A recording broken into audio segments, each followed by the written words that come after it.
يكونوا واضحين في مستوى يعني دعم الفلسطينيين ومطالبة باستقلال الفلسطينيين من البحر من الماء إلى الماء، خطاب سياسي متقدم. كي نشوف في موقع دولي هنا في 23 ترتفع تونس هي اللي تشري طلبية رسمية كي يقول لكم مارس بيلاترال، كيفاش تفسرها دكتور؟ اولا نعاود نحييك ونحيي كل المشاهدين. حتى ولو وقع التجاره، وتعرف ان مبدئي انا ضد اسرائيل قلبا وقالبا، حتى كان وقع التجاره راهي مش مخالفه للقانون. خاطر بين تقول انت كلام وما هوش مسنود بقانون ما تسماش مخالف للقانون. هو صحيح قال التجريم التطبيع خيانه عظمى، لكن نحن لاحظنا قبل الثوره وبعد الثوره اللي كل الحكومات التونسيه مطبعه، وتبداها من بورقيبه. قبل الاستقلال كان يستعين باللوبي اليهودي اللي كان المركز نتاعو في لندرا، وكان يستقوى به على المستعمر الفرنسي، وكان يعاونوا هاللوبي اليهودي هدايا حتى باش ياخذ قروض من امريكا للتنميه في تونس في اوائل الستينات. دونك وبورقيبه كان يعارك في جبل عبد الناصر تحت غطاء يسكر المكتب المغرب العربي في القاهره، على عركه مع صالح بن يوسف. وهو لا، هو يكسر في عبد الناصر على خاطر كان عروبي وكان ضد اسرائيل.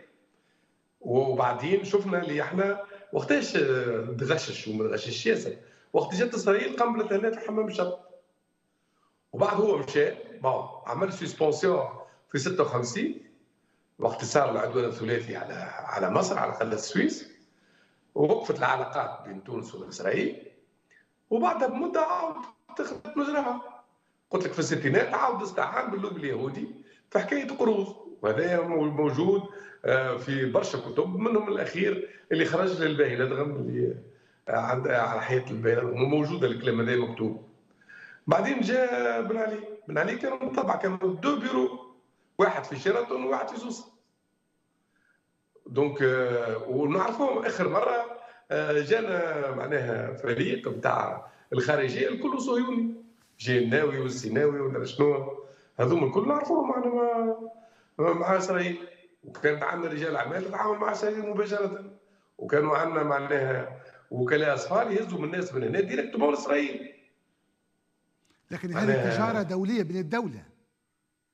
اي كيف يا اخي انت على مستوى متقدم مش تبع في 2023 راك. لا اسمعني انت راهو في العهد هذايا لهنا اعوام هذه قريبه هذه يهزوا وكاله اسفار، يهزوا من تونس ديستيناسيون وين؟ ماشي للقدس، القدس وين القدس؟ ويخرج من قرطاج، من مطار تونس قرطاج؟ اي من مطار تونس قرطاج وكاله اسفار تونسيه. وجاوا لهنا يعملوا في السياحه وداخل يطلبوا بطاقه تعريف وكذا للغريبه، وما جابوش لا باسبور لا فرنساوي لا حتى شيء، جاوا بطاقه تعريف اسرائيليه ودخلوا. هو في الحمله الانتخابيه 2019 عندما سئل السيد سعيد في 19 20 قال انه يستحيل يسمح بدخول، قال اليهود حر يدخل، اما قال الاسرائيلي بجواز اسرائيلي قال لا.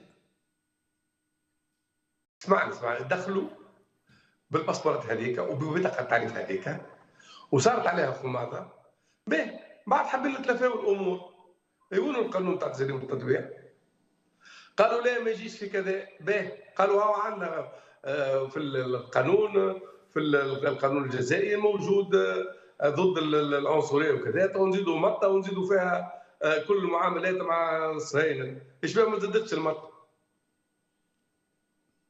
مجلس النواب هذا عندهم عام تقريبا باش قانون واضح تو جندي ضد القانون يقول لك باش ياخذ عليك اللي انت تتعامل مع اسرائيل كخيانه عظمى. ما باش يقول لك حسب الفصل كذا، هو معنا استاذ احنا بالقانون، ما باش يعلل هو الواحد نتاعو، باش يقول لك حسب القانون الفلاني والفصل الفلاني والتيري الفلاني وكذا حكمت عليك المحكمه بكذا. ما ثم حتى شيء في القانون التونسي يجرم التطبيع.